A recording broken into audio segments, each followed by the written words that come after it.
kuntum khaira ummatin ukhrijat linnas. Padahal sudah dinas di dalam Al-Qur'an kalau kita itu sebaik-baik umat.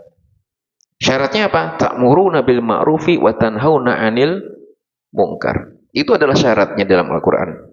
Kita menjadi orang yang baik tapi ada syaratnya. Orang baik di dalam Al-Qur'an itu seperti apa yang jadikan umatnya Kanjeng Nabi? Kuntum khaira ummatin. Disanjung oleh Allah di dalam Al-Qur'an. Kalian itu sebaik-baiknya umat kata Kanjeng apa kata Allah. Tapi dengan syarat amar ma'ruf nahi ta'muruna bil ma'rufi wa tanha 'anil munkar.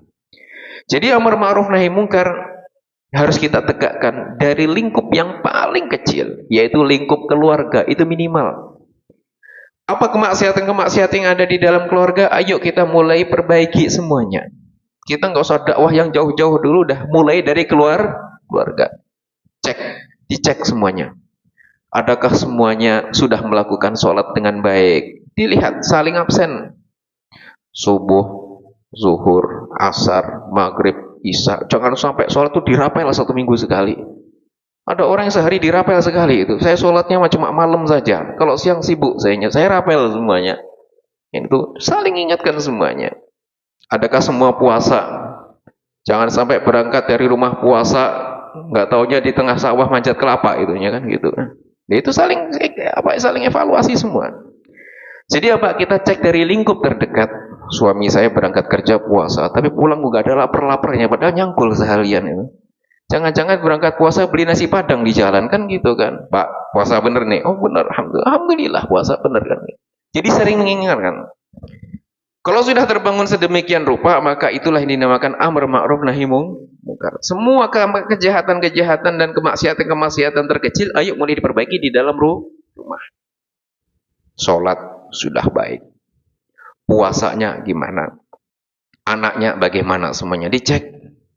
Anaknya sholat semua tidak? Puasa semuanya tidak? Adakah kemaksiatan dalam rumah tangga?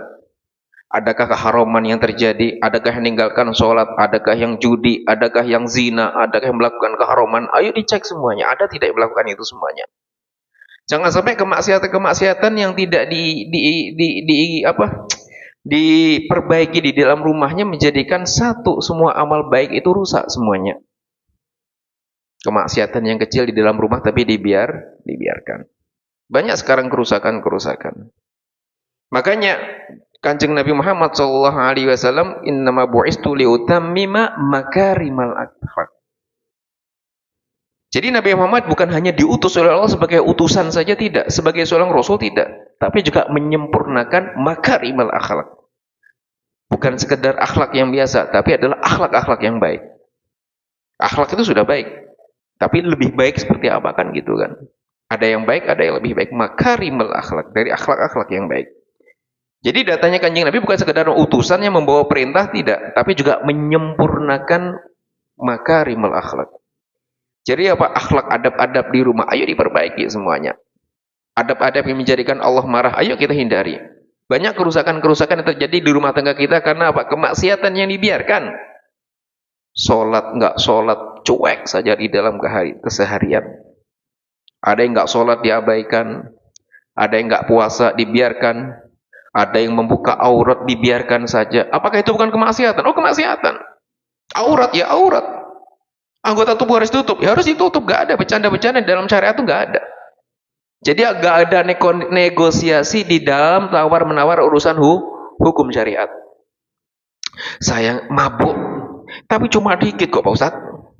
Saya mabuknya cuma 1 sendok. Mau 1 sendok sama 1 tangki Pertamina itu sama dosanya. Sedikitnya dosa, banyaknya juga dosa. Saya judinya cuman nggak kelas miliaran Pak Ustadz. Saya judinya cuman puluhan ribu. Mau puluhan ribu, mau jutaan sama ratusan, sama dosanya.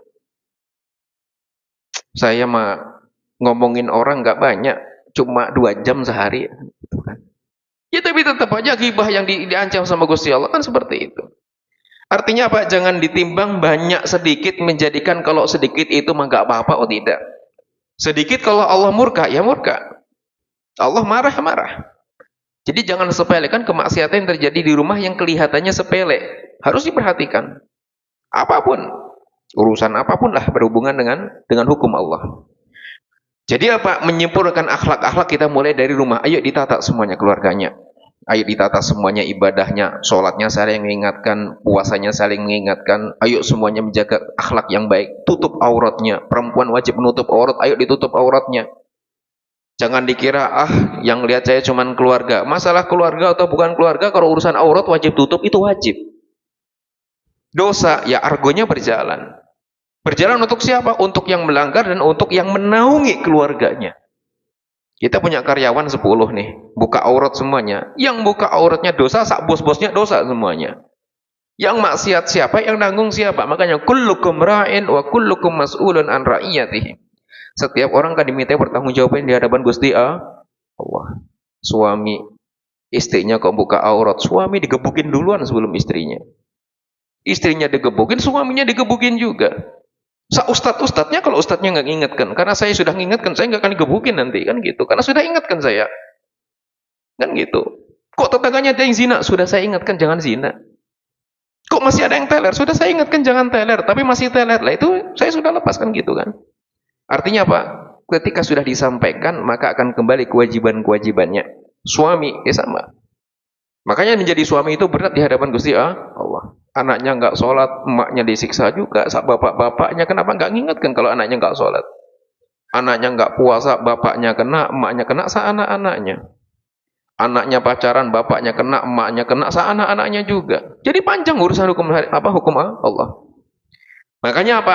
Hubungan dengan hukum-hukum yang berhubungan dengan Gusti Allah, ayo semuanya kita perhatikan. Kenapa? Karena semua argonya berjalan. Argo maksiat itu berjalan, argo pahala juga berjalan. Sama. Kayak kita mau bangun masjid atau bangun musola. Ada yang nancepin besi satu nih di musola nih. Selama besi itu berdiri, ya selama itu juga itu pahala berjalan, kan gitu. Karena kebaikan. Bapak juga sama. Bapak belikan anak baju yang membuka aurat, kurang bahan tuh. Satunya panjang, satunya pendek bahannya tuh. Biar adem katanya. Jadi yang mulai dari beli sampai itu rusak, argonya berjalan semua tadi itu. Argo apa? Argo dosanya. Waduh, berat juga. Ya salah sendiri belikan kan gitu. Makanya apa? Semuanya harus diperhatikan. Kalau hubungannya dengan hukum, ya harus tegas. Gak ada tawar-menawar di dalam urusan halal dan haram tuh gak ada tawar-menawar. Makanya ayo semuanya kedatangan Kanjeng Nabi untuk menyempurnakan akhlak yang baik ini, ayo kita aplikasikan dalam kehidupan sehari-hari. Kita belum bisa sempurna, minimal sedikit-sedikit kita perbaiki. Dulu kelahiran Kanjeng Nabi membawa idea, sedikitnya saya inilah. Datangnya Kanjeng Nabi membawa rahmatan lil alamin, udah membawa banyak kebaikan-kebaikan. Ayo kita kasih yang sama.